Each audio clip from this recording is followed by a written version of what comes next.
Welcome to another Israeli Frenemies broadcasting from Tel Aviv.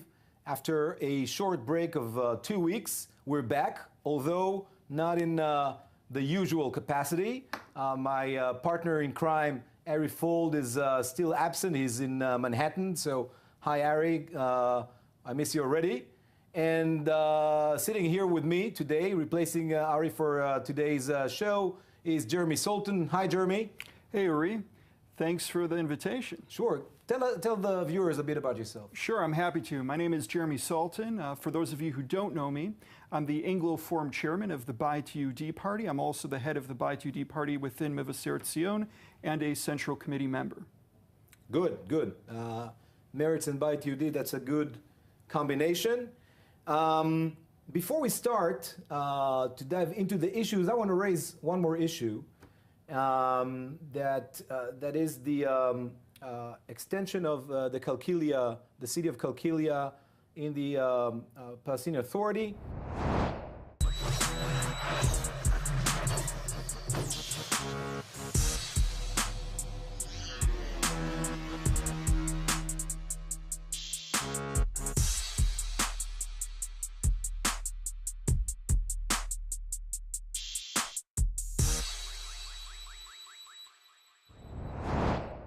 There was a cabinet decision to make Kalkilia bigger on the expense of Area C, which is part of the West Bank that is in full Israeli security and administrative control, but part of the West Bank.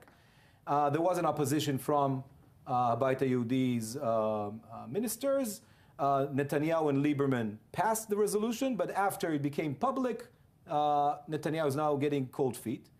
I just want to say that, if you don't, there's no, we're going to discuss the peace plans and all that, but preventing even the extension of a city, a large city of hundreds and thousands of people, and to say, they can do it, and to always hoist the flag of building more and more Jewish settlements. Don't you see here the problem that how deep the occupation you guys don't recognize, you don't even say it's an occupation, that the Israeli cabinet tells the Palestinians you can't build in your own city? I'll tell you what the problem here is. The problem is that, as you said, Kalkilia is in Area C. And as you're aware, the Bayit Yehudi, sorry, you're right, it's in Area A, but what they want to build, specifically the area that was discussed by the Security Cabinet, which Ministers Bennett and Shaked voted against, right, is an extension of Kalkilia from Area A into Area C. Right. Area C is, of course, as you know, the area which is under full Israeli control, unlike Area A, which is under the Palestinian Authority. And that's what our issue is here. If we're talking about building within Area A, that's fine. We have an issue when it comes to building in Area C. But Area A is the only city lines. Area C, for our viewers who don't know, Area A, B, and C, the Oslo Accord did not plan it to be like a sovereign part of Israel. It was the military who divided the territory between two different zones for only 5 years. And the idea was that the Israelis would control it for the sake of security. This is long gone. Now, Area A is exactly the borderline of the city of Kalkilia, like other cities. That means that there are islands of Palestinian cities within a vast ocean of Israeli control. If you don't let the Palestinians build, where are they supposed to extend their cities to? As you said yourself, Area C is under our full security control because our own security experts said that this is area that we should not be giving up until we have a peace agreement. Back in 95 and it for 5 doesn't years. look like we have any peace agreement coming along soon. As you know, Abbas is in the 12th year of his presidency. The parliament has not had an election in 11 years in the Palestinian Authority. I don't think this is the time to be giving more land to a dictatorship that is the Palestinian Authority. It's not a dictatorship and it's not a presidency. Then what do you call that? I call them an administrative body. So after the four-year term a municipal ends, union minus Abbas is. So I want to understand. He's a president of nothing. So when he's the chair of the PLO. That is the most important position. Was he a president when he was elected 12 years ago? I don't know. If I were him, I would not take the title president because he doesn't have sovereignty whatsoever. As we see, the Israeli cabinet the way that I understand controls the things, extension when of you're his elected cities. to a democratic term, there's a start date, there's an end date. They're not a state. He canceled elections. They're not a state. Still, again, the idea supposedly of going through the Oslo process was to create a state in stages. If they're not even able to fulfill the basic idea of having elections when they're a Palestinian authority, who thinks... This is an opportunity to pursue our common goals of security, prosperity, and peace. Jared, I welcome you here in that spirit. I know of your efforts, the President's efforts.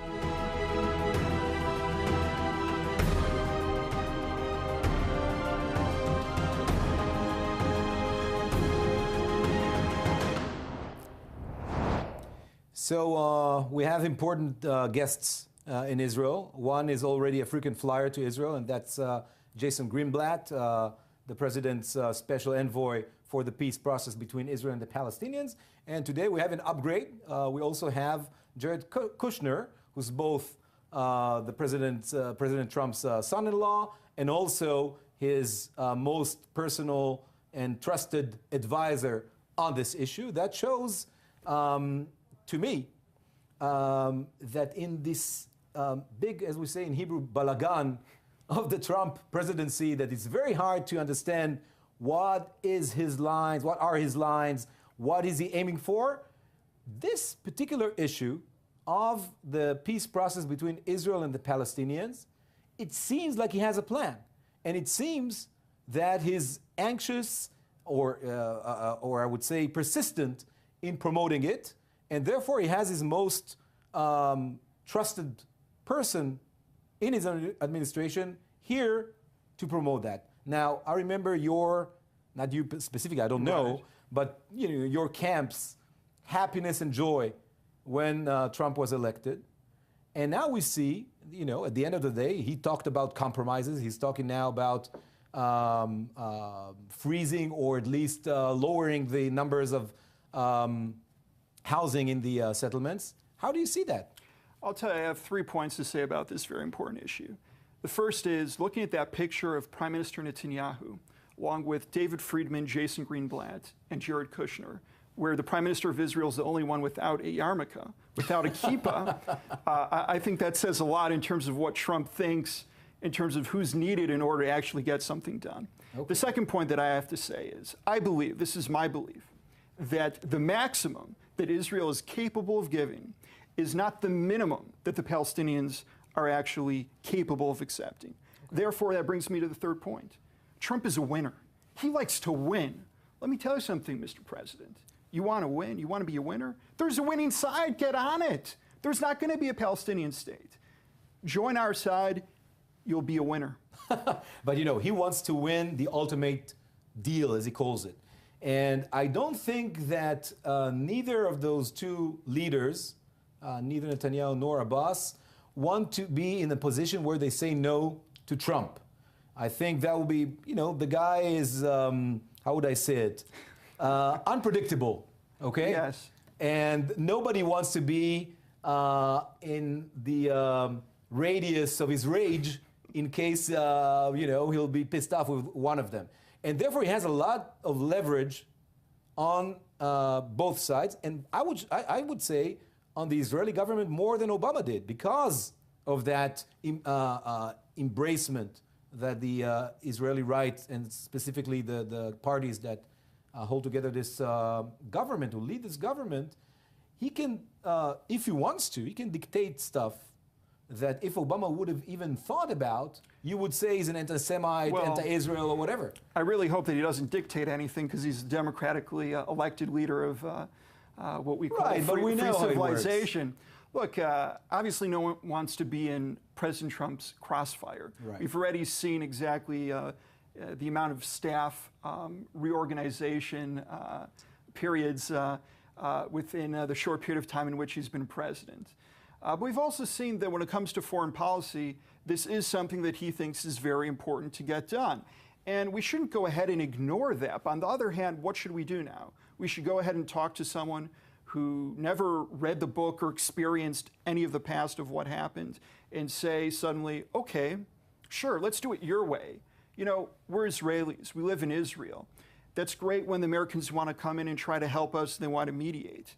But we can't then suddenly decide that we're going to reject what a majority of Israelis think, that we're going to throw out the Israeli security aspects just to appease Trump. Just for the our idea viewers, of appeasement doesn't work for me. Just for our viewers, even in polls under this long right-wing government that's been around for, since 2009, and after all these attacks on the two-state solution, there is still in all the Israeli media outlets, it shows that there is a strong majority still for a two-state solution.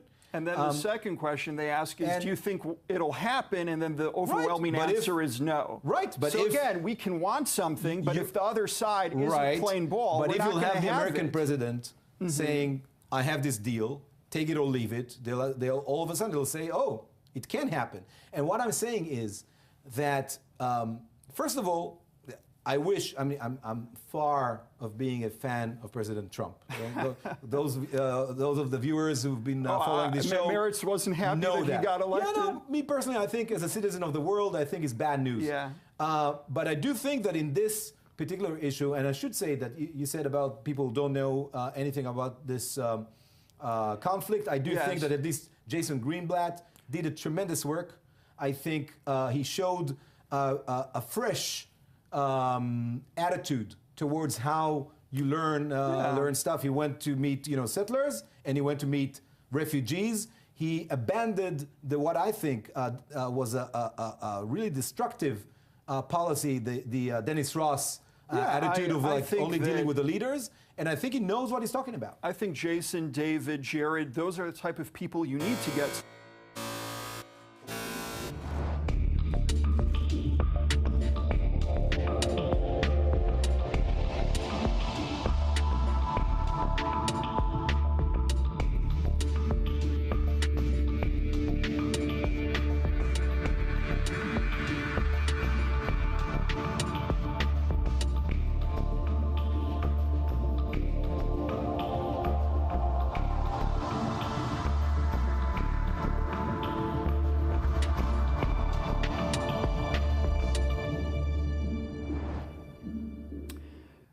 The people of Gaza have seen a decrease in the amount of electricity going into their homes as a result of a request by the Palestinian Authority. Israel has gradually decided to reduce the amount of electricity going into Gaza. This raises a lot of questions in terms of humanitarian situation down there, as well as possible issues of pollution, and of course increases the chances that we might see a military conflict.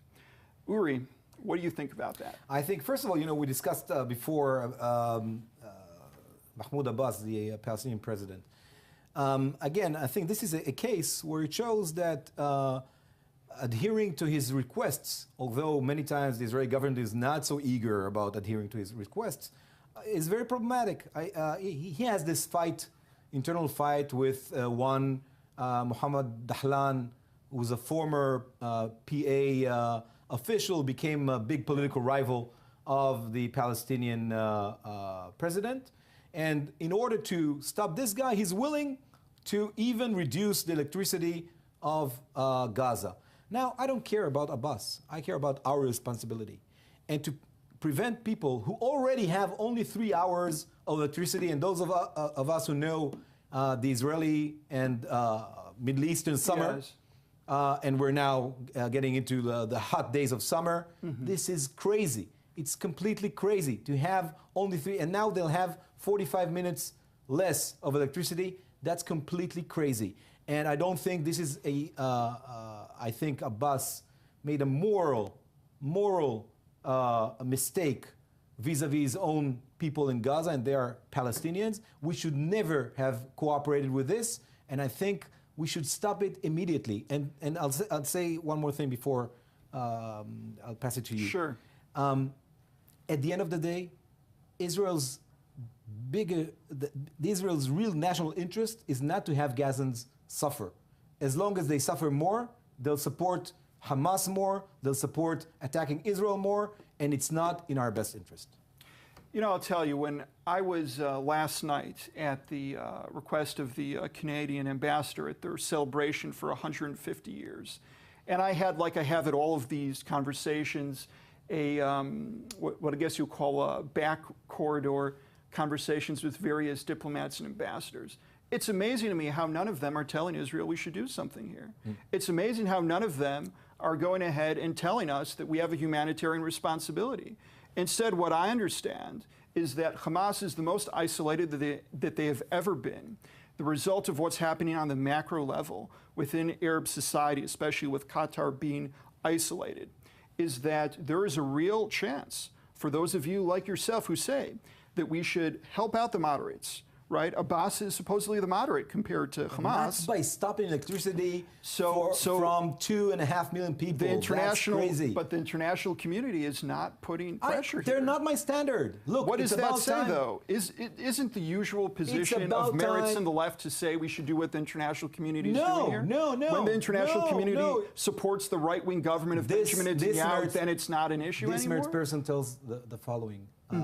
Our moral standard is not according to any international decision. It's our own moral standard. We should not do that. We should not have a blockade on Gaza because of Jewish, by the way, morals, and because of Israeli standards. And I don't care what Abbas thinks. I don't care what the Europeans think. So you're placing this on Abbas, the responsibility for the humanitarian crisis on Abbas. He could not have done it. Only we can do it. But and Abbas we did is it. asking us to do it. But we Abbas have has no responsibility. We have moral responsibility, and we have the ability to do it. We should not have done something to execute something like that, to put 2.5 million Gazans without electricity in this heat. Well, by the way, while they're fasting, if we're already talking about crazy. Humanitarian situation, we have 2 soldiers, we have 2 civilians that are under Hamas Two rule. dead soldiers. I said, two dead soldiers and 2 civilians that are alive. So for those two, you put 2.5 million you have people. Humanitarian needs that need to be met. You're bringing definitely people right. to burial is the most basic thing. Right. So let's negotiate about that. But to put I don't 2.5 see million Hamas people, saying that they want to do anything about that. I don't care what Abbas is saying about that. I'm an Israeli, with all due respect to So Abbas. you should care about the Israeli interest. The Israeli interest is not to put 2.5 million people without electricity in the heat of the Middle Eastern summer. That's for sure. And by the way, while they're fasting right now because of the fast of the Ramadan month. It's completely crazy. I don't care about Abbas. I don't care about the international community.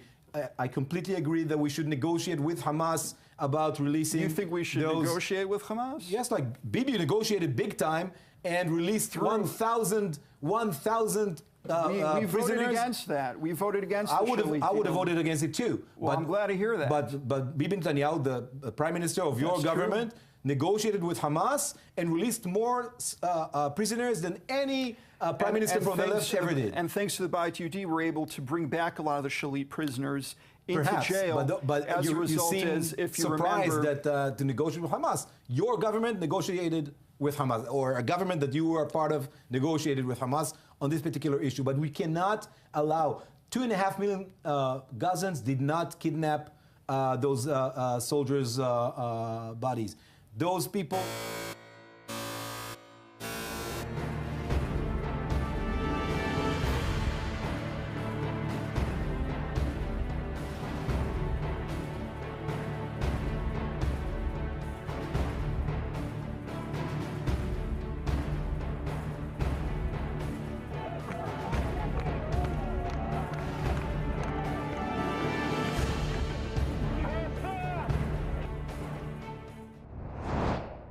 So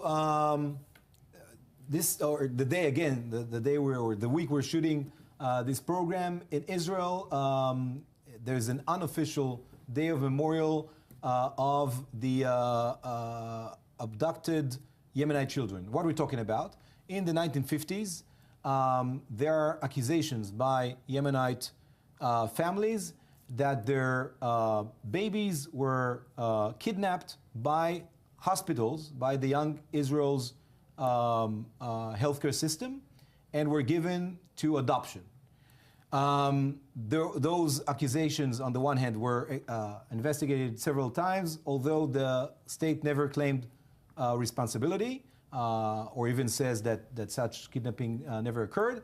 Last week, there was also a publication by Israel Hayom that there were medical tests that were run on small Yemenite children.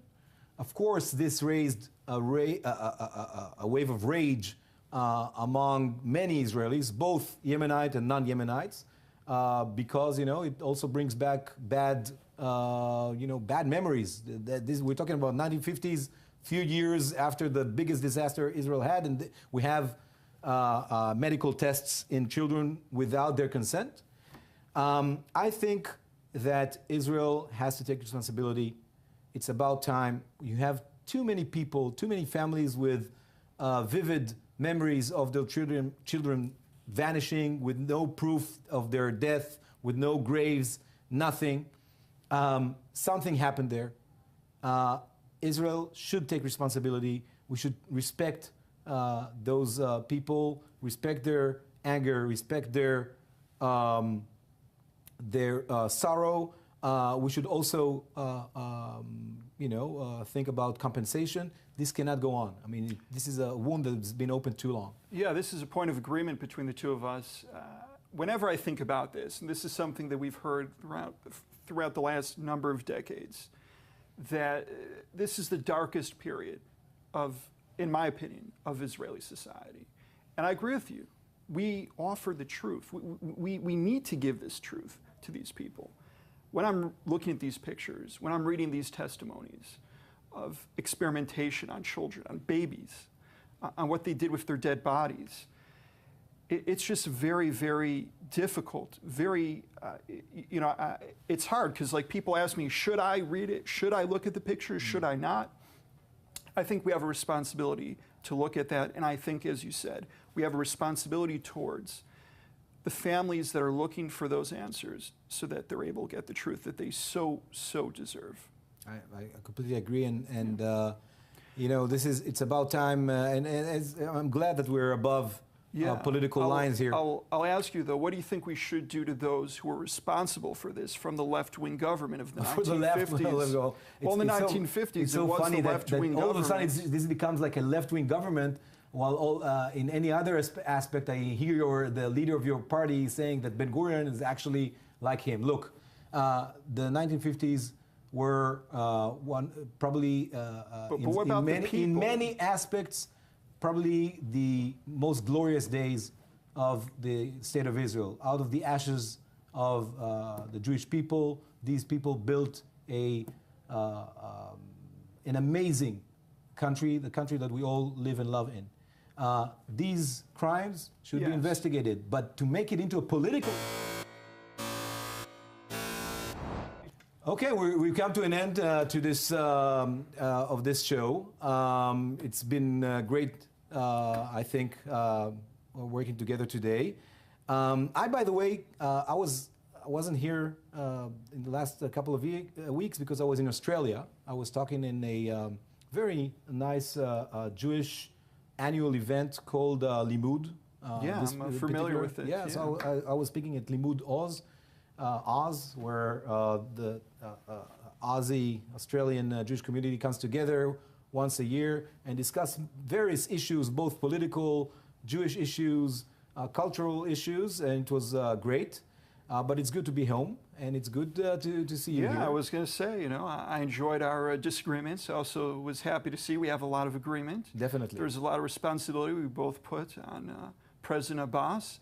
I think that's very important for people to understand that on left and right, all the way on the spectrum from Beit Yehudi overall to Meretz, there's a lot of responsibility, and there should be even more responsibility put on Abbas. I put still, as an Israeli, more responsibility on Prime Minister Benjamin Netanyahu. And I think with this positive cue, or I think it's a positive cue, we'll bring this show to an end. Thank you, Jeremy, for being here. I hope to see you again in the future, and thank you to our viewers. Thank you.